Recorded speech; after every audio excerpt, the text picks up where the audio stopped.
വയനാട് വേങ്ങപ്പള്ളിയിൽ ഒരു കല്യാണത്തിന് വരാൻ നമ്മൾ വൈകിട്ടുണ്ട്. കല്യാണം ഭയങ്കര ആഘോഷമായിട്ട് കല്യാണം നടന്നത് മാധ്യമങ്ങളുടെയൊക്കെ ശ്രദ്ധയുണ്ടായിരുന്നു. കാരണം അതിൻ്റെ പിന്നിലൊരു വലിയൊരു സ്റ്റോറി ഉണ്ട്. അതായത് ഒരുപാട് വർഷം കിടപ്പിലായ ശിവനെ സബിത സംരക്ഷിച്ച് കല്യാണത്തിലേക്ക് എത്തിയതായിരുന്നു ആ വാർത്ത.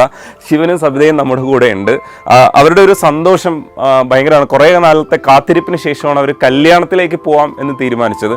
കല്യാണത്തിലേക്ക് പോകുന്നതിന് മുമ്പ് കല്യാണം ആലോചിക്കുന്ന സമയത്താണ് ശിവന് ഒരു അപകടം സംഭവിക്കുന്നത്. കൂടെ നിൽക്കാൻ തന്നെ തീരുമാനിച്ചത് എന്തുകൊണ്ടാണ് ശരിക്കും? എനിക്കറിയില്ല എന്താ ഇഷ്ടം ഉള്ളതുകൊണ്ടാണ്. പറയാൻ അറിയില്ല, പക്ഷെ ഉള്ളിലുണ്ടാവും. ഉള്ളിലുണ്ട്.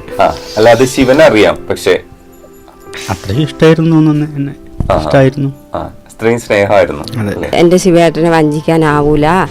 ഇനി മരിക്കുകയാണെങ്കിൽ ഞങ്ങൾ രണ്ടുപേരും എന്ത് പിന്നെ ഉണ്ടെങ്കിലും ഞാൻ സഹിക്കാൻ തയ്യാറാണ്. ഇനി ശിവേട്ടൻ്റെ കൂടെ തന്നെയാണ് എൻ്റെ ജീവിതം എന്നൊക്കെ അവൾ എന്നോട് പറഞ്ഞു. പാലിയേറ്റീവ് ടീമംഗങ്ങളാണ് വന്ന് പറയുന്നത്, ഇനി നമുക്കൊരു കല്യാണം നടത്തിക്കൂടെ, ചെറിയ താലികെട്ടായിട്ട് നടത്തിക്കൂടെ. അതുപോലെ അല്ലായിരുന്നു അവരെ കല്യാണം ഞങ്ങൾ നിശ്ചയിച്ചിരുന്നത്. അപ്പോൾ വണ്ടിയിലൊക്കെ ഇങ്ങനെ താലി കെട്ടുന്ന സമയത്തൊക്കെ നല്ല സങ്കടവും കണ്ണൊക്കെ നിറയും കരിയൊക്കെ ചെയ്തിരുന്നു. സങ്കടമുണ്ട്, എന്നാലും ഓല ഇഷ്ടല്ലേ, ഓല ഒരുമിച്ച് ജീവിക്കട്ടെ. ഇനി സുഖാണെങ്കിലും ദുഃഖാണെങ്കിലും ഒരുമിച്ച് ജീവിക്കട്ടെ. ഞങ്ങളെ കണ്ടിട്ടെങ്കിലും ആരെങ്കിലും ഇങ്ങനെ ഒരു വേറൊരു ഒരു പ്രചോദനം ആവുകയാണെങ്കിൽ ആവട്ടെ എന്നുള്ളൊരു രീതിയിൽ ഞങ്ങളും എടുത്തു.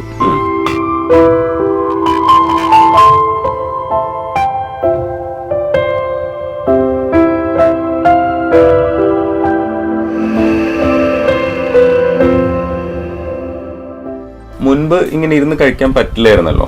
അപ്പം സബിത തന്നെയാണോ ഇങ്ങനെ കൊടുത്തോണ്ടിരുന്നത്? സ്പൂണ് കൊണ്ട് കൊടുക്കും.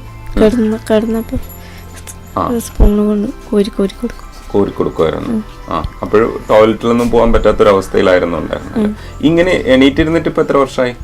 ഞാൻ 6 മാസത്തിന്റെ ഉള്ളിൽ ഞാൻ എണീറ്റിരുന്നു അല്ലേ? 6 മാസം കിടന്നോളൂ. 6 മാസം കിടന്നിട്ടുള്ളൂ. ഒറ്റ കിടപ്പിലായിരുന്നു, വാട്ടർ ബെഡിലായിരുന്നു.